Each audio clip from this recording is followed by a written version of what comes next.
Vet aquí una vegada hi havia una petita família disposada a fer un viatge. Amb ells duien un petit cadell de raça estranya que havien comprat recentment. En una zona boscosa, pare, fill i filla van aturar-se per estirar les cames mentre la mare, endormiscada, i el petit gosset vigilaven el cotxe.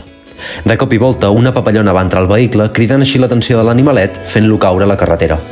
Perdut, desorientat i atemorit, va fer camí dia i nit durant 2 dies divagant per terrenys boscosos.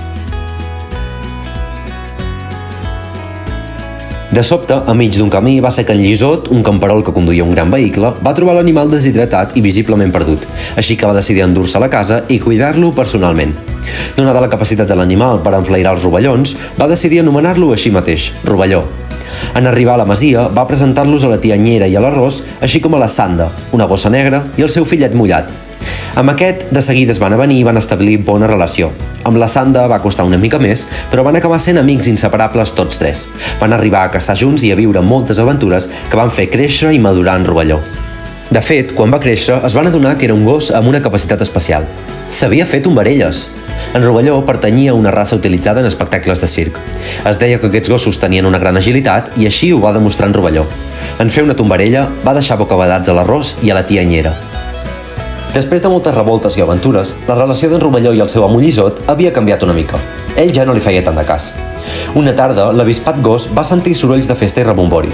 Havien muntat un circ al poble. En un dels espectacles apareixien una colla de cadells fent acrobàcies artístiques, les quals en Rovelló podia superar. Per tal d'intentar que el seu amo tornés a parar-li l'atenció que volia, va sortir a la pista a fer les seves tombarelles. El públic, en veure el que feia l'animal, va embogir i va començar a aplaudir sense parar.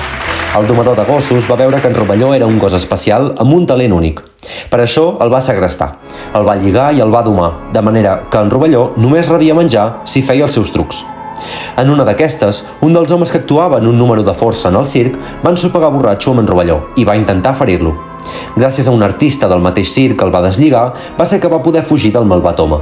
Això no obstant, el forçut va intentar propiciar un cop a la dona que havia alliberat en Rovelló, així que l'animal no s'ho va pensar 2 vegades i va atacar per salvar a qui l'havia ajudat.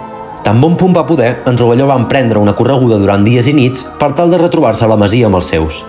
Durant el viatge de tornada, es va trobar molta gent que va intentar fer-li mal, però sense rendir-se va continuar fins a arribar a un camí a prop de casa. Quan l'arròs se'l va trobar, no s'ho podia creure. Se'l va endur cap a casa i el va poder salvar.